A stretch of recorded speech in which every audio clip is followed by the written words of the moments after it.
am joined now with Ryan Mannion. He is the president of Travers Mannion Foundation. And Amy's going to be joining us a little bit. No, I'm Frank Russo. Oh, apologies, That's Frank. okay. I'm chairman of the John Basilone Commissioning Committee. Well, thank you so much for joining us You're on welcome. the show Thank today. you for having me. Absolutely. You know, you were here for the opening bell. This is the first time that we've had the opening bell here on board the USS Basilone. Talk to me about the significance in being present for such a symbolic moment. Well, you know, it's funny because I'm in the world of finance after I left active duty, and I've been on the floor of NYSE. So I realized the significance of doing it from the ship. I didn't even know you could do it from the ship or any place. So this is truly, truly an honor to have y'all do this here, especially on Veterans Day. Why was it especially important to you to have something like this done to honor all of the men and women who are in uniform? Well, a couple of reasons. One, I'm retired Navy myself. I did 9 years active, 17 reserve. So I understand the significance of commissioning of a guided missile destroyer. Second of all, as you mentioned, and you hit upon it, this is a great way to honor the men, women, and the families that serve the United States Navy and this country by doing the bell, a rare occasion, on this ship. And you know, John Basilone, as we were discussing, he was somewhat of a local. He was born in New York. He was raised in New Jersey. This is the second ship that has been named after him to commemorate and honor his legacy. Talk to me more about the significance in that. Well, if you know the story of John Basilone and what he did on Guadalcanal is an inspiration to us all, period. But the fact that he came back and to sell war bonds, but fought to get back to his unit, to be back with his men, back with his boys, to go back into combat when he did not have to do it. That's an inspiration. That tells us this is a man who put his duty with his comrades, with his fellow Marines, ahead of himself. Unfortunately, killed on the Iwo Jima, but awarded the Navy Cross for his actions. A true, true, true American hero.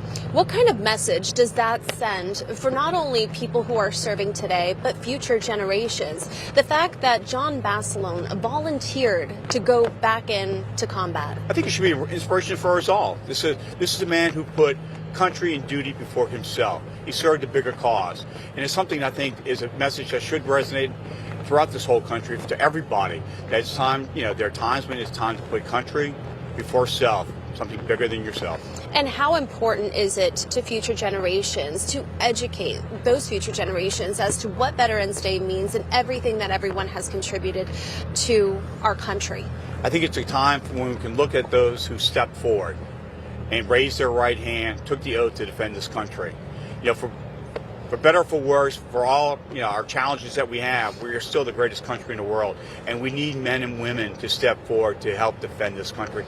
And no matter what role that you play, whether it's in the military or other forms of public service, this is a man who volunteered to join the Army before World War II and then joined the Marines. So he put his country before himself throughout, and that's an inspiration to us all.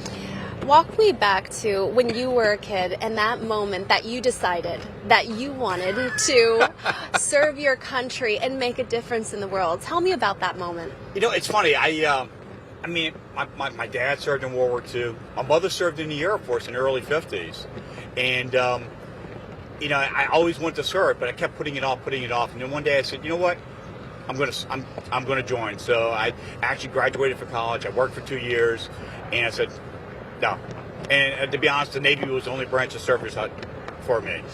And can you tell me the most memorable moment in your career? That's a tough question, because probably the most memorable moment was unfortunately a very tough moment, because I was off the coast of Beirut in 1983 when the barracks were bombed in October of '83. So that's something that stuck with me, that those were men who serving their country, you know. So that was a tough day. Otherwise, it was just whenever we pulled in port and be able to meet other people, you know, in other cultures and be able to do that.